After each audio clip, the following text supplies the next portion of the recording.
for today is colorblindness. And I always feel a talk with the word colorblind in the title should begin by explaining what that word does not mean. We all see race. We can't help it. What's more, race can influence how we're treated and how we treat others. In that sense, nobody is truly colorblind. Even people who are literally colorblind because their eyes lack the right number of cones can still effortlessly distinguish between people of different races. But to interpret the word colorblind literally is to misunderstand it. Colorblind is a word like warm-hearted. It uses a physical metaphor to illustrate an abstract idea.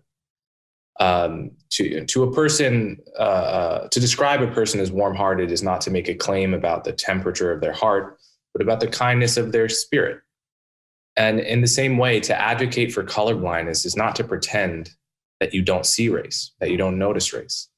It's to argue for an ethical principle that we should treat people without regard to race in our personal lives and in our public policy. That's the principle I'm talking about when I talk about colorblindness. Admittedly, the confusion around this word is partly the fault of those who support it. For instance, the common phrase, "I don't see color," is practically designed to produce the sort of confusion I've just guarded against. Whenever one is tempted to say that, I think one should instead say, "I try to treat people without regard to race," because that's really what one should mean. And if the thesis of this talk could be stripped down to 4 words, it would be those 4: without regard to race. The point isn't to avoid noticing race, which is impossible. The point is to notice race and then disregard it as a reason to treat people differently and as a category on which to base public policy. Another source of confusion that I try to avoid and will avoid in this talk is the misleading word post-racial.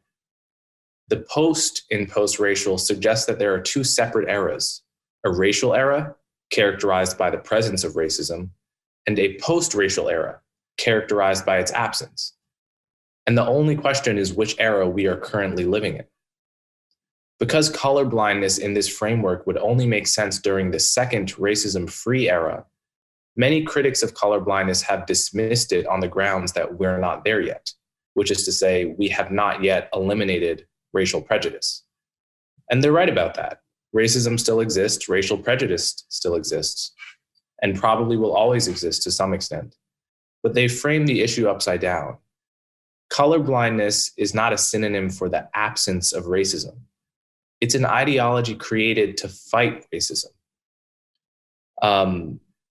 If I had more time, I could go through the long history of anti-racist writers and activists, from those that are well-known, such as Martin Luther King, to those that are less well-known, like A. Philip Randolph, Bayard Rustin, and many others, who wielded the colorblind principle to great effect in the days of Jim Crow and even in the days of slavery without any sense of contradiction.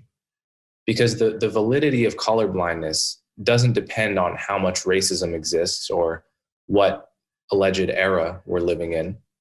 It stands or falls based on the soundness of the principle itself. Colorblindness is rarely heard these days unless it's being attacked, I find.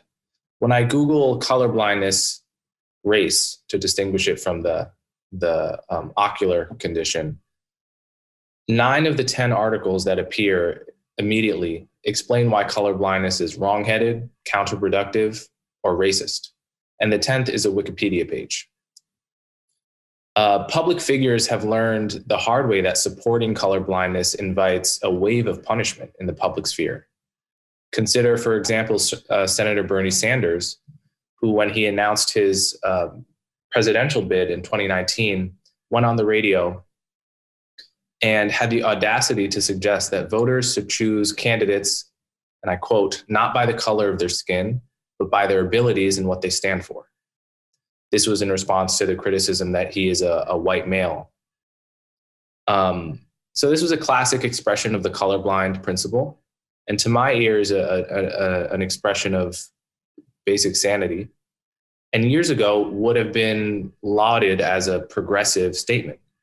But instead of being praised for it, he was mocked most significantly by Stephen Colbert on America's most popular late night TV show, who sarcastically quipped, "Yes, like Dr. King, I have a dream where this diverse nation can come together and be led by an old white guy," to laughs and applause by the audience.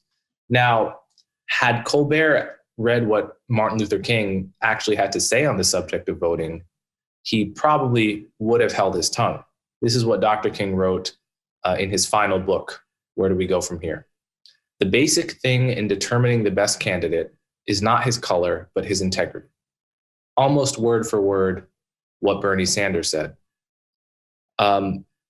It's a curious feature of our national discourse that the resonance of Dr. King's message now depends entirely upon the identity of the messenger. In one study that has not yet been published, the behavioral scientist from Brown, Michael Bernstein, asked people to rate a quote squarely in the colorblind tradition on a racism scale from 1 to 5. And here's the quote: "Black supremacy is as dangerous as white supremacy, and God is not interested merely in the freedom of black men and brown men and yellow men. God is interested in the freedom of the whole human race." So one group in this study was told that the quote was by Dr. King, which is true. And the second group was told it was by Donald Trump. In the first group, roughly 2% of people said the quote was racist. In the second group, some 50% of people said the quote was racist. So when it comes to colorblindness, we've become very much in the habit of judging a statement not by the merits of the message, but by our estimation of the messenger.